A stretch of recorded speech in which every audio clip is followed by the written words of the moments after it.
How to add Visa gift card to Oculus Quest 2.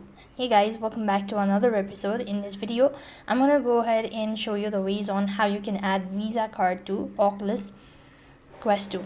So in that case, you have to first of all go ahead and log in into your mobile application, that is MetaQuest. When you open up the application, that's going to take you to this page, which is going to look something like this. So right on this page, you have to go ahead and tap on the tab bar icon located right at the bottom, and from here go to settings. As you do that, it's going to take you to this sort of page, and while you're on this page, go to payment method.